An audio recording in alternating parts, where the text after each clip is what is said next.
show's named for, which is the dirty secret of the week. So this is the Dirty Secrets of Small Business show. And if you want to join in on the conversation, if you have a secret that you'd like to reveal or kind of put out there for folks, you can join the show here. We're here every Monday from noon to 1 p.m. Eastern. The number here in the studio is 440-946-9468.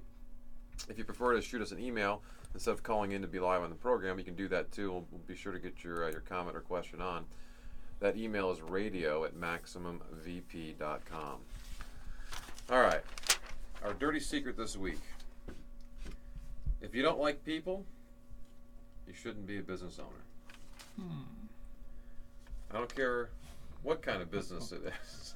If you don't like people. You don't like people. All right, it's one of those things that when people get into the business, Jack was mentioning in our prior segment, we have a lot of engineers who are clients of ours, and they invent stuff and they get all enamored with the product or the idea, and many people are enamored with the product or the idea. But there is no successful business out there that doesn't have good people involved. And some bad people involved, but again, you have people who are involved as part of helping you achieve what you're trying to achieve. Well, you need those people to help you along, to grow your business. Otherwise, I would say it's mostly the case. You do need somebody. Right, what's mostly the case? That you don't have to like people. You can go it alone. I would say 99 times out of 100 that recipe is going to fail, because you need somebody. You need a lawyer to help you out. You need a business coach to put you on the right track. That kind of stuff. Well, what's it look like? Okay, maybe so. Let's try to look at some of the symptoms of what it might mean. Because if you're trying to ask, well, I like people. People, I'm a people kind of person. What do you mean I must like people? Well, here's one example. If your management style is to manage via email. Okay, what does that mean? All of a sudden, you're firing off emails at all hours. Boy, we know people like that. We got clients like that. That's for sure. Right, but you're firing off ideas and other emails. All times of the night and day. You're managing by email, or all of a sudden you're putting things out there where it could be a very simple discussion that happens over 30 seconds or 5 minutes, but to sit down with somebody and talk them through stuff. Instead, you're doing it via emails, whether it be a long 3-page email, or if it's a back and forth email thing. Like, look, stop the insanity of back and forth email stuff. Sit down and talk to somebody face to face. Have that. If it's a difficult conversation, especially, do it in person if you can. Now, make sure you have a discussion though, not back and forth via email. So if you're managing by email, so many people can't do that today. It's becoming a lost art. If it's called an art, you have to sit down and talk to people. It's an epidemic. Should we go that far? That it's. Well, you could certainly draw that assumption, couldn't you? Especially with younger, whatever younger means. Millennials, people like to blame millennials on all that, but people are losing that interpersonal ability, to sit and just talk with somebody, sway them, and email and text are good for exchanging information or scheduling a date or something like that. But to manage somebody or to get a point across, a lot gets lost in the communication, or things get misinterpreted. There's tremendous tonality to the emails and texts that often get misinterpreted as well.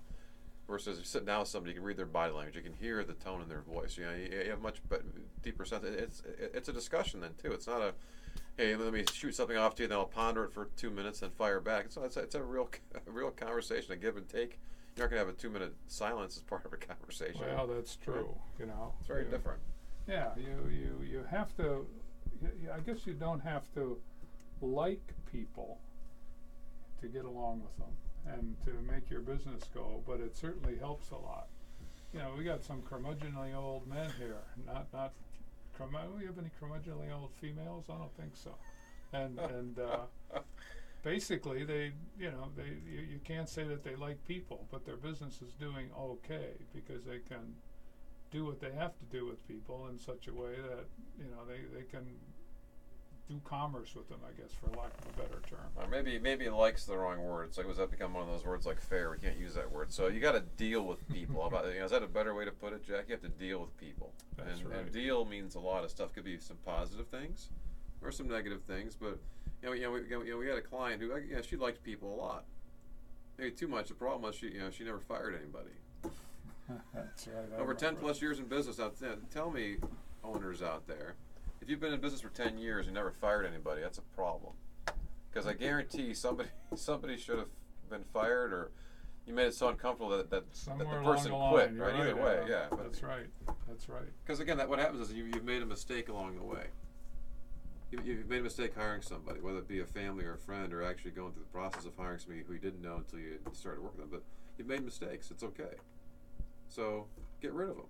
Don't so what drag kind them of along. we should someday have a segment on what kind of businesses you can put together and run without liking people. That'd be a popular segment. I think it would. I think a lot of people would take to that one. They I can see they that. don't like people. They don't want to deal with people. And hey, here's a business where you can make X bucks and provide a good living and grow to your heart's content. I'll bet you there's a lot of internet companies that could be classified like that.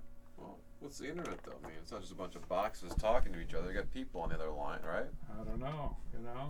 Maybe not directly dealing with them. Yeah, that probably are.